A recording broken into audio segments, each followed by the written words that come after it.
Queridos, eu quero com alegria cumprimentar todos com a paz do Senhor. Amém. Podeis sentar.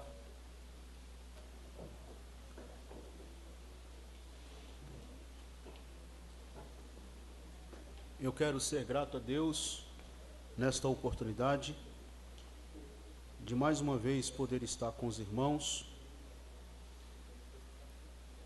para juntos, na presença de Deus, oferecer o nosso culto de louvor e de gratidão a Deus.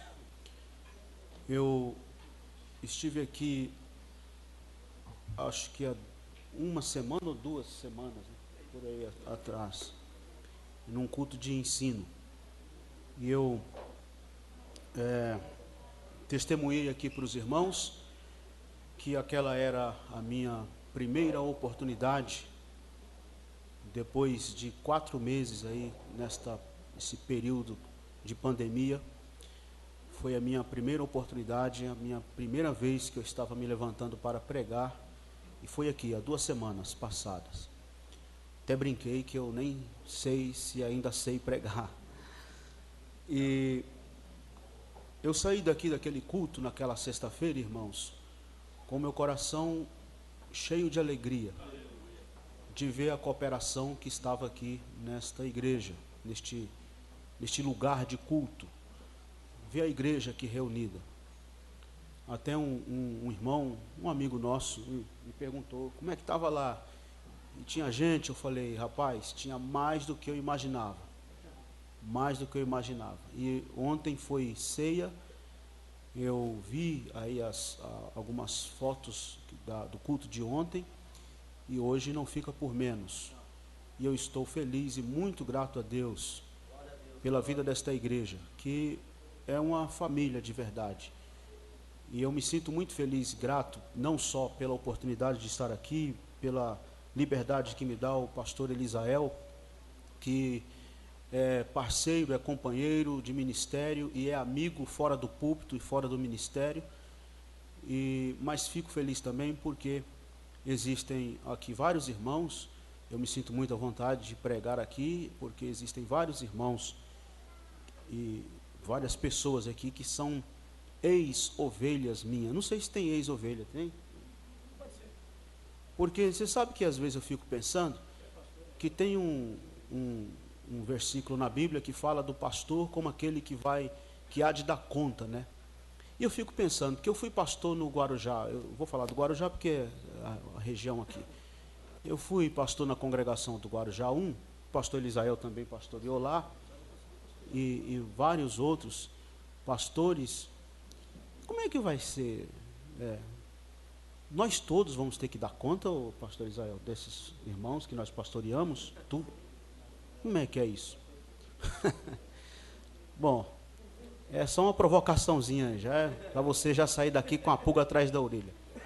Mas enfim, vários irmãos e irmãs, pessoas queridas, que nós tivemos o prazer de congregar juntos, de pastorear e conservamos aí essa amizade.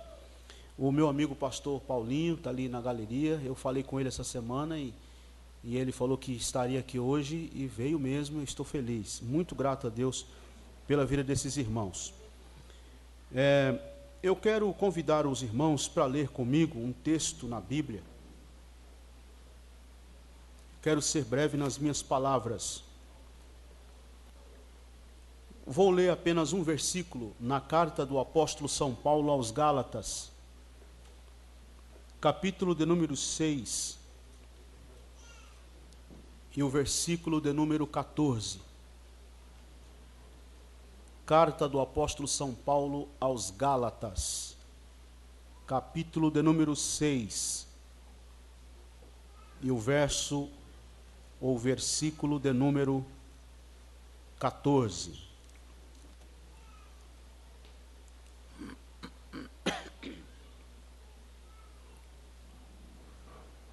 Se tiver dificuldade aí para achar Gálatas, tá depois do Gênesis, antes do Apocalipse. Brincadeira. Bom, brincadeira não, tá depois de Gênesis e antes do Apocalipse. Mas eu quero dizer o seguinte, Gálatas está aí, Atos dos Apóstolos, aí vem Romanos, primeira carta de Paulo aos Coríntios, segunda carta de Paulo aos Coríntios, aí vem Gálatas, capítulo 6, versículo 14. É o finalzinho da carta aos Gálatas. Todos encontraram o texto, digam amém. Amém. Ouçam o que diz. Mas longe esteja de mim gloriar-me, senão na cruz de nosso Senhor Jesus Cristo, pela qual o mundo está crucificado para mim e eu para o mundo. Meus queridos irmãos e irmãs, eu acredito que a maioria de nós aqui, ou todos nós aqui hoje à noite, em algum momento, em alguma circunstância, nós já experimentamos ou já vivenciamos alguma experiência de esquecimento. Nós todos que estamos aqui, em algum momento já experimentamos, já vivemos uma experiência de esquecimento. Por exemplo, esqueceu onde guardou as chaves do carro. Esqueceu onde colocou os óculos. Você quer ver uma coisa que eu acho incrível? A gente está na sala, vai para o quarto buscar lá alguma coisa, quando chega lá diz assim, o que eu vim fazer aqui? Esqueci. As mães, que é mãe de 3, 4, 5 filhos, eu paro no 5 porque a minha mãe é mãe de 5. E até hoje na minha casa, quando todos os 5 filhos estão reunidos lá na casa da minha mãe, e minha mãe quer chamar o meu nome, por exemplo, ela chama o nome dos meus irmãos tudinho primeiro, para depois chegar no meu. As mães trocam o nome dos filhos. A gente esquece datas importantes, compromissos importantes que marcamos, a gente às vezes esquece. Esquecemos data de aniversário do filho. Aliás, não dá muito para esquecer não, que eles ficam já um ano antes, já todo dia falando, é o meu aniversário, é o meu aniversário. Mas a gente esquece. Esquece data de aniversário da esposa, o que não é recomendável. Nunca cometa esse erro, marido. Esquecemos data de aniversário de casamento, também não é recomendável.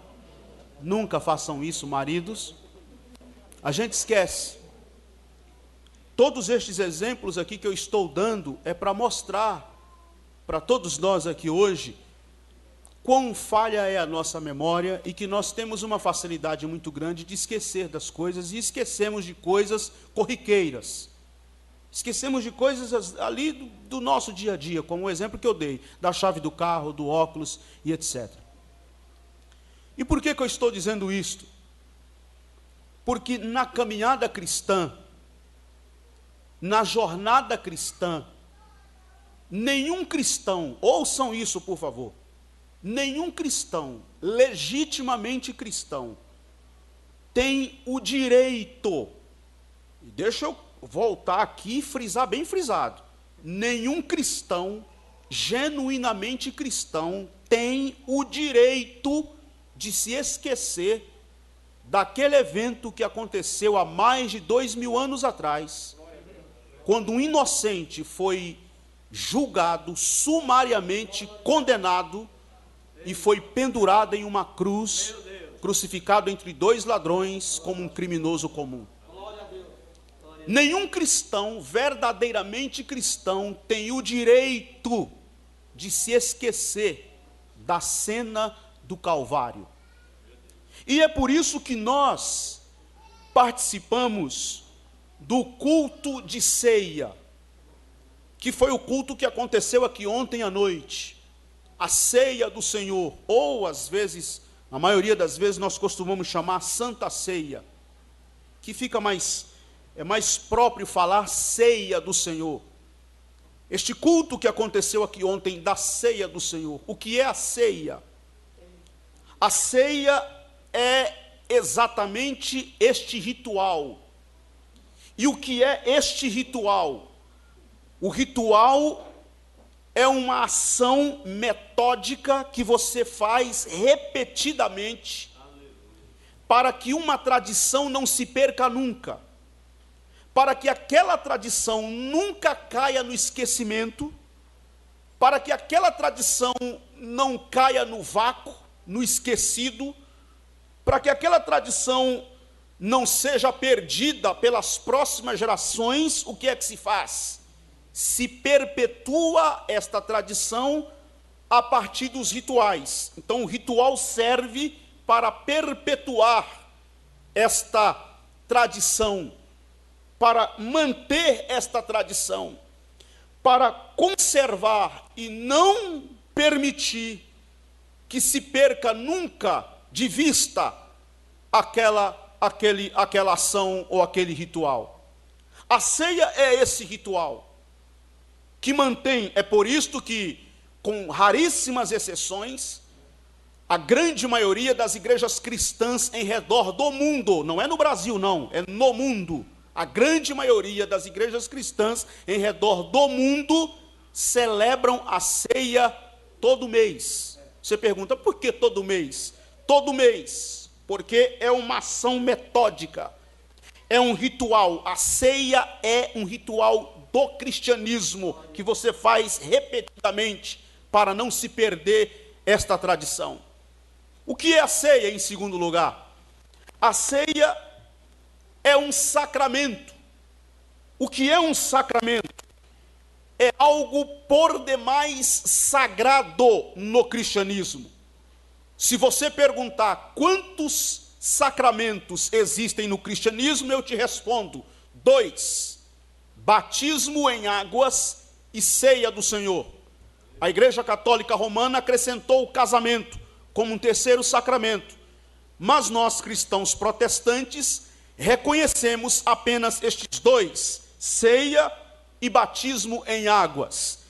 É um sacramento, é sagrado, é algo que tem um valor, um significado espiritual, tem um valor espiritual para além dos rituais. Lembra que eu falei aqui já dos rituais? Então ela não é só um ritual, o ritual é para que se mantenha, mas mais do que um ritual, ela é um sacramento. É um sacramento para que você saiba que o que nós fazemos, que o que nós praticamos tem um valor espiritual, tem um sentido espiritual, tem um significado espiritual. Não é apenas o ritual pelo ritual, não é apenas a tradição pela tradição. Há um valor que perpassa esta ideia de apenas ser ritual ou ser tradição. Mas o que é ceia, em terceiro lugar? A ceia, em terceiro lugar, é um memorial. Por que é um memorial? Porque na noite em que Jesus foi traído, ele tomou o pão e, tendo dado graças, o que foi que ele fez? Partiu o pão e deu aquele pão. E ele disse, depois, o texto diz, depois de ter feito isto, ele também deu o cálice e disse: este é o cálice da nova aliança, do meu sangue, que foi derramado por todos vós. E aí o que ele diz? Fazei isto em memória de mim. O que é a ceia? Quando estamos na ceia, nós estamos cercando a mesa do Senhor em memória de Jesus, em memória do seu sacrifício na cruz, sua morte e ressurreição. Mas, em quarto lugar, a ceia não é só um memorial. Em quarto lugar, a ceia é uma celebração. O que é a ceia? A ceia é uma celebração. Aí você me pergunta, e o que é que nós estamos de fato celebrando na ceia? Nós estamos celebrando a vida de Jesus. Ele entregou-se na cruz, derramou o seu sangue, e esta sua carne que foi rasgada na cruz, este seu sangue que foi derramado na cruz, produziu vida, e nós nos reunimos para celebrar a vida de Jesus. A ceia não é uma missa de sétimo dia. A ceia não é um culto em torno de um defunto que morreu há mais de 2000 anos. A ceia não é um ritual para comemorar um cadáver que há mais de 2000 anos foi colocado numa sepultura. Não, ele ressuscitou ao 3º dia, ele está vivo e, portanto, nós celebramos a vida de Jesus. Vejam, nas palavras do próprio Jesus, no Evangelho segundo escreveu João, capítulo de número 6, versículo de número 53, Evangelho de Jesus segundo João, capítulo 6, versículo 53, diz-nos assim a palavra de Deus. Palavras de Jesus: disse-lhe Jesus, em verdade vos digo, se não comerdes a carne do Filho do Homem, e não beberdes o seu sangue, não tendes vida em vós mesmos. Quem comer a minha carne e beber o meu sangue, tem a vida eterna, e eu o ressuscitarei no último dia. Pois a minha carne é verdadeira comida, e o meu sangue é verdadeira bebida. Louvado seja o nome do Senhor. Então a ceia é uma celebração. Você não tem motivos, você não tem razões para, na ceia, ao cercar a mesa, estar abatido, estar frustrado, estar com semblante decaído. Não, porque nós estamos cercando a mesa do Senhor. E eu quero te dizer mais: essa velha história que por muito tempo nós alimentamos ela, cuidado, irmão, com a ceia, cuidado, irmão, com o cálice, porque você está em pecado e você vai morrer. E eu quantas vezes ouvi isso, e quantas vezes eu mesmo tomei ceia assim, apavorado, com o coração batendo a 1000 por hora. Eu quero te dizer aqui hoje à noite, meu irmão, minha irmã, a ceia do Senhor é o grande convite do próprio Cristo a celebrar a vida que só Ele tem para todos nós. A vida que só Ele tem, e que só Ele produz, e que só Ele produziu para todos nós.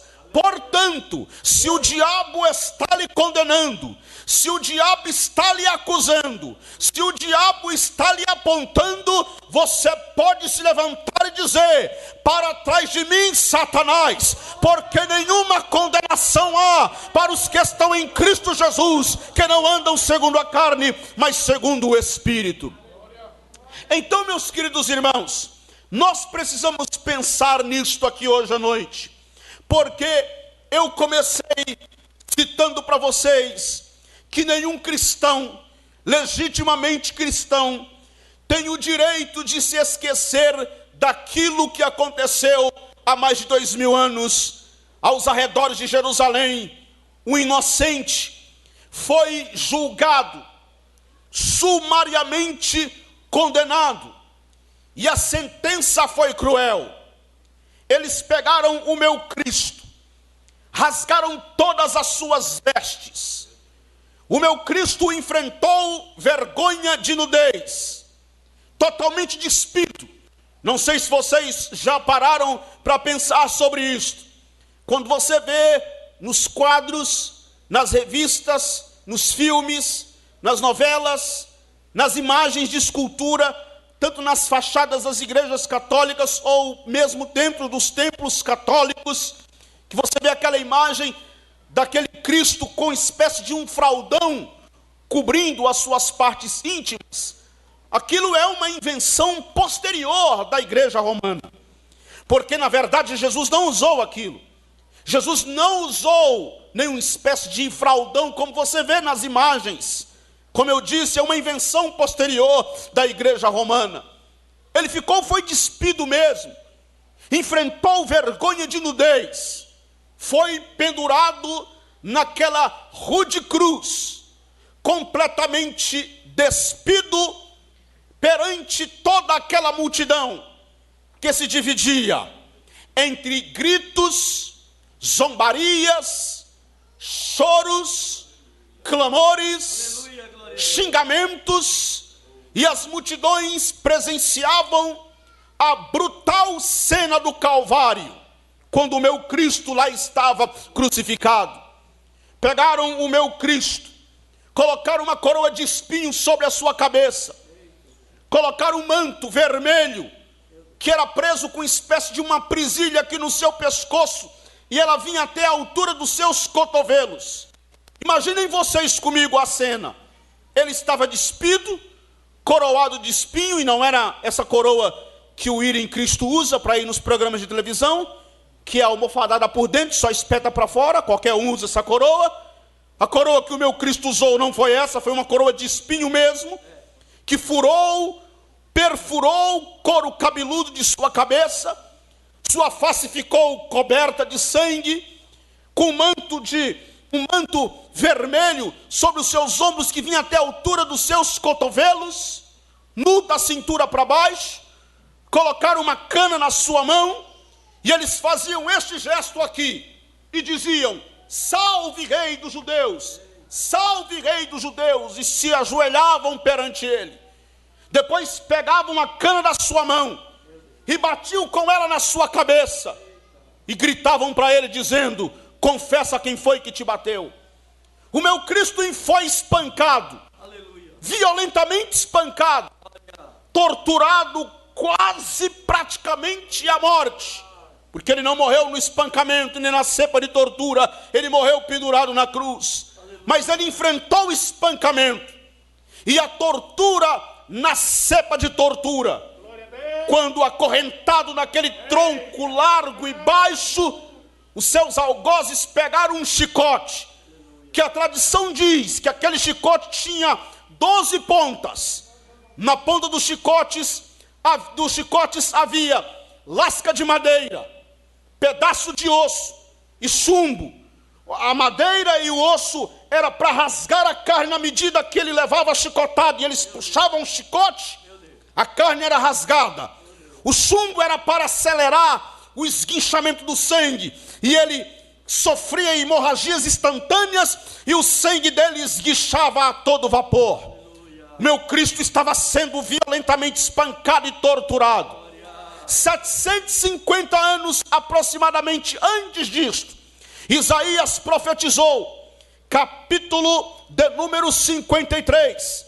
Veja na sua Bíblia, no capítulo de número 53, do profeta Isaías, versículo de número 2. Isaías profetizou 750 anos aproximadamente dele, e disse: porque foi subindo como renovo perante ele, e como raiz de uma terra seca, não tinha aparência, nem formosura.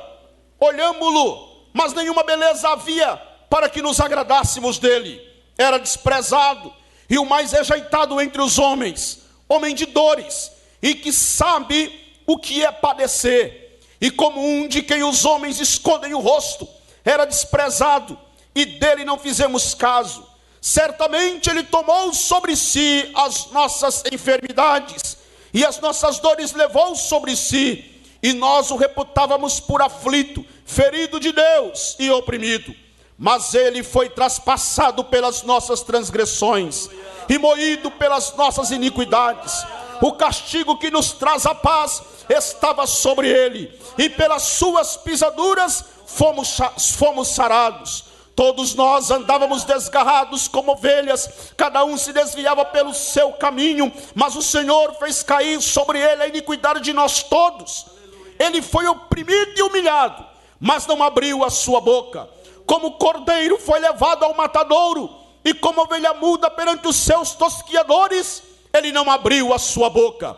Bateram na face do meu Jesus, e ele não reclamou.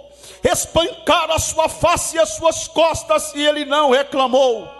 Pegaram o meu Cristo e colocaram uma cruz sobre os seus ombros, e ele carregou aquela cruz pesada, e ele não blasfemou, ele não reclamou, ele não retrucou. Ele foi moído e suportou calado toda a agonia e toda a angústia da cruz. Você me pergunta hoje, por que tamanho sacrifício? Por que tamanha angústia? O meu Cristo estava orando no Getsêmani. Ele soou profundas gotas de sangue que escorriam até o chão.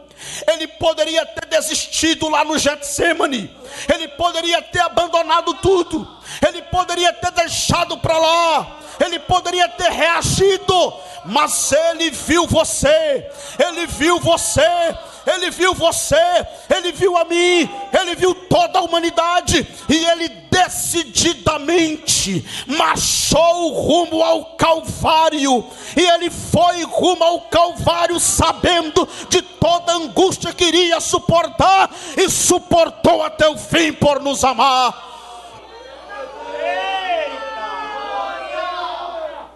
Pegaram o meu Cristo e cravaram ele naquela cruz. Suas mãos e os seus pés foram traspassados com cravos de 10 centímetros. Eles chegaram perto da cruz e com uma lança furaram ele do lado, procurando alguma veia artéria para acelerar o processo de morte.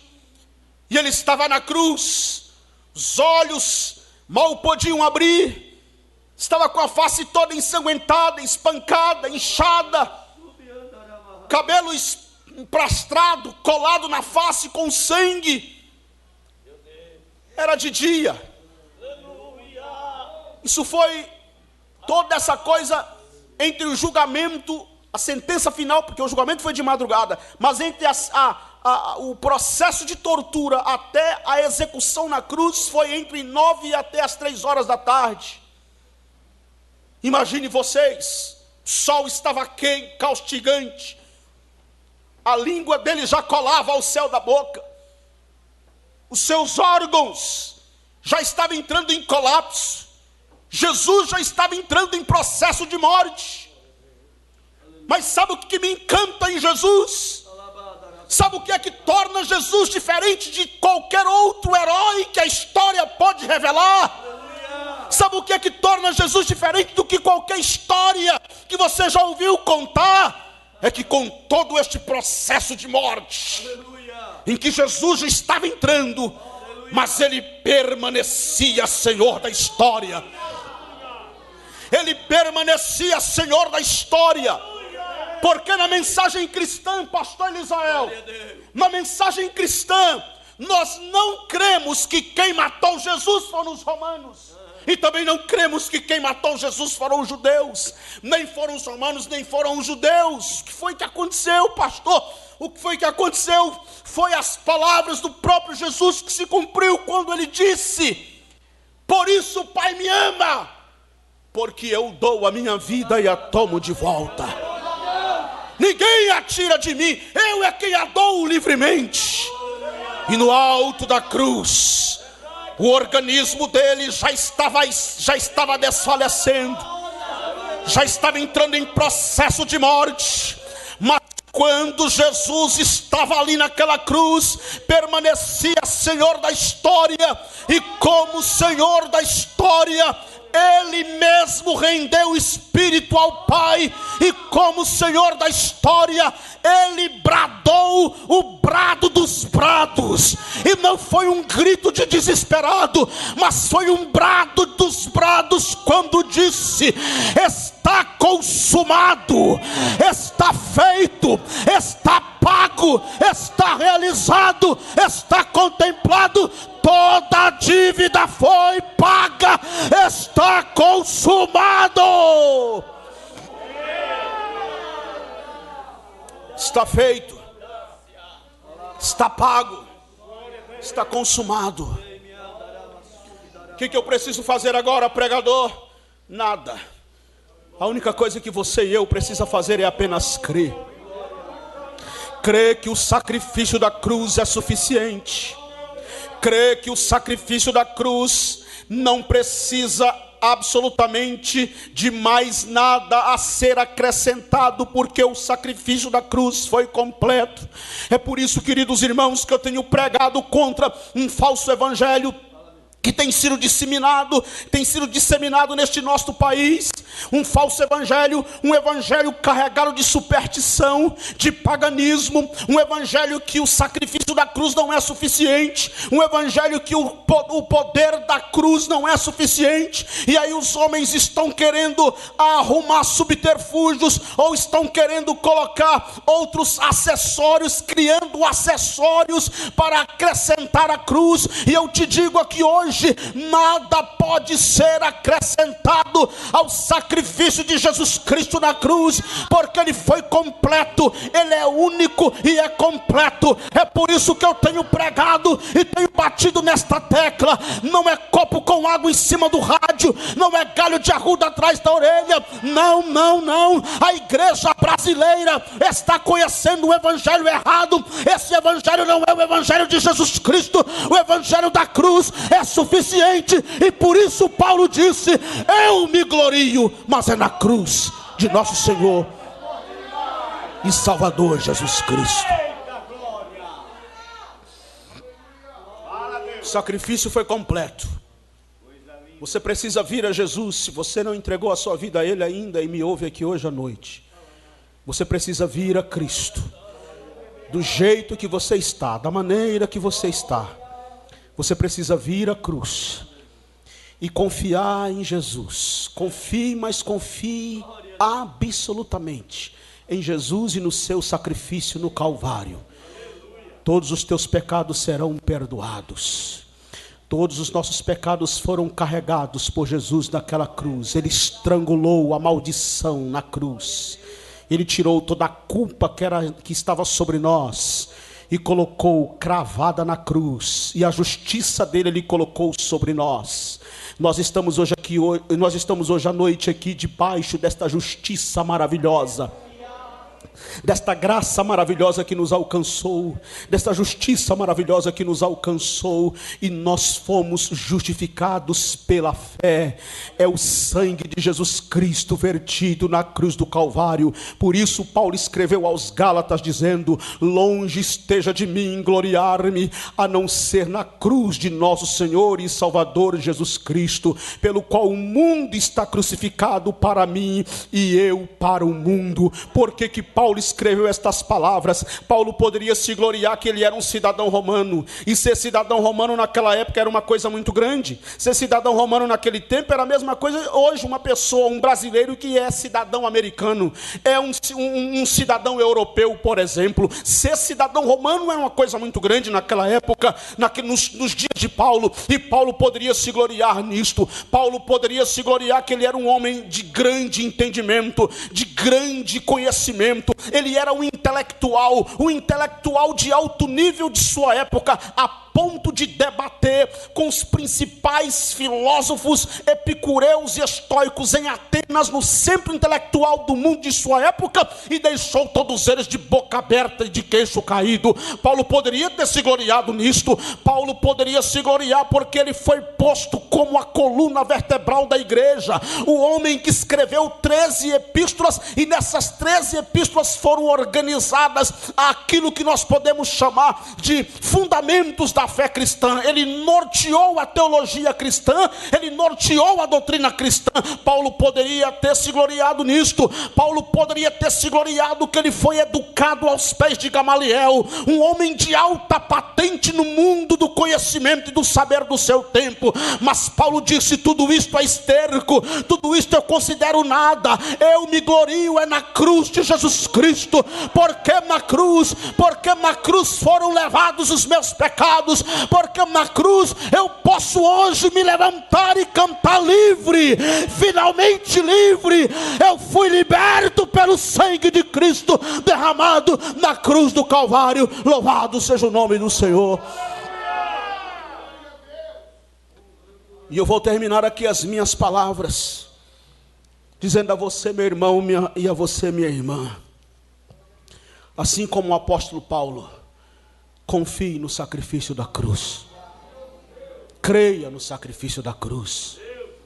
Creia em Jesus, mas creia com toda a sua força, com todas as forças do seu coração, com todas as fibras de sua alma. Creia e confie neste sacrifício. Creia com todas as tuas energias. Creia que o sacrifício na cruz é suficiente. Ele levou toda a sua culpa. Por que você está se sentindo culpado aí, moça? Por quê? Por que você está aí com medo da pressão da religião? Por que você está com medo e se sentindo muitas vezes até ameaçado por causa do olhar religioso de alguém que te aponta com aquela ganância, ou seja, com aquela soberba, com aquela arrogância religiosa? Porque é esse o contexto de Gálatas. Paulo escreve estas palavras aos Gálatas porque um veneno pernicioso judaico de religiosos que queriam desacreditar o mérito, descreditar o mérito de Cristo e creditar o mérito deles. Dizer assim: não é eu, é a minha tradição, é porque eu pratiquei a circuncisão, é porque eu obedeço a lei, é porque eu cumpro rigorosamente os mandamentos, por isso eu sou salvo. Paulo diz: está errado. Você é salvo, mas não é pelos teus méritos, não é circuncisão nem incircuncisão, não é porque você deu dízimo ou oferta, ou porque você não falta um culto de doutrina, ou é o aluno número 1 da escola dominical. O mérito não é meu, não é teu, o mérito é dele, o sacrifício é dele, na cruz do Calvário. Creia, creia. Queridos irmãos, eu estou decidido. E essa pandemia, nesse período de pandemia e de isolamento, eu venho refletindo muito sobre isso. E eu estou decidido dentro do meu coração. Eu não quero saber se religiosos vão se escandalizar. E que se escandalizar, que se escandalize, mas vai se escandalizar com o poder do Evangelho. Por que os religiosos não se escandalizam com os amuletos? Por que os religiosos não se escandalizam e nem denunciam o paganismo? Por que os religiosos não se escandalizam e nem denunciam esse falso evangelho que está acabando e devastando a igreja no Brasil? Mas se escandalizam com a mensagem do evangelho. Se escandaliza quando você lê a palavra da cruz. Se escandaliza quando você anuncia Jesus Cristo. Eu li aqui a referência de João capítulo 6. Se vocês lerem o capítulo 6 inteiro, vocês vão ver que até os próprios discípulos de Jesus viraram as costas e foram embora e disseram: ninguém pode suportar isto, é muito duro esse discurso. E Pedro disse: Senhor, o senhor não está vendo? Está todo mundo indo embora. E Jesus disse: vai você também. Não quer ir com eles? Vai embora. Mas Pedro disse: para quem iremos nós? Só tu tens a palavra de vida eterna.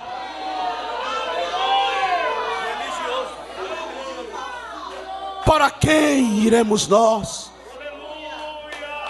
Se só tu tens palavra de vida eterna. Então eu estou decidido. Eu estou decidido. Ah, mas você vai perder a agenda. E daí? Tem 4 meses que eu estou sem agenda. E como é que você está vivendo? Não sei. Você crê em milagre? Se existe milagre, e eu sei que existe, é o que está acontecendo comigo agora. 4 meses. 4 meses. A primeira vez que eu vim pregar desses 4 meses foi aquela sexta-feira, 2 semanas atrás, aqui. E agora de novo, a segunda vez aqui na igreja de vocês de novo. Pode? Não brinca não, hein?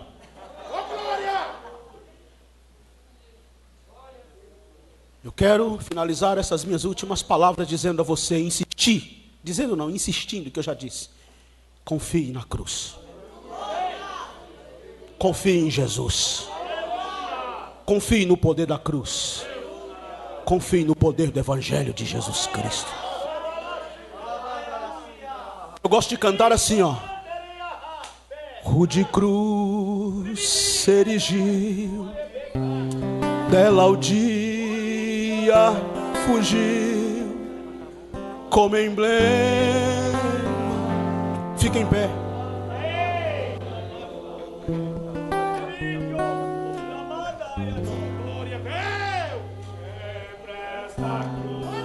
Levante as mãos e vamos cantar. Levante as mãos, levante as mãos. Todos aí na galeria, todos levante as mãos. Se você confia no poder da cruz, se você confia na mensagem, Sim, eu amo. Vamos fazer assim, ó. Levante a sua Bíblia. Pegue a sua Bíblia e levante esta Bíblia para cima. É o evangelho que eu creio, é a palavra que eu prego. Levante. Levarei eu também minha cruz. Aleluia. Até por uma coroa a trocar.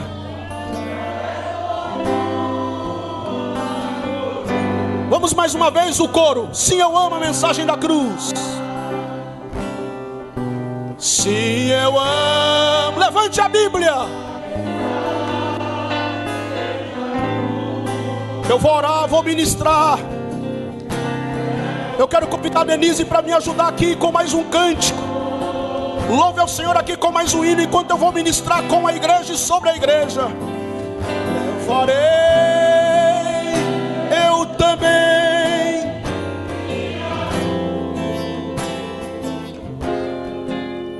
até por uma coroa.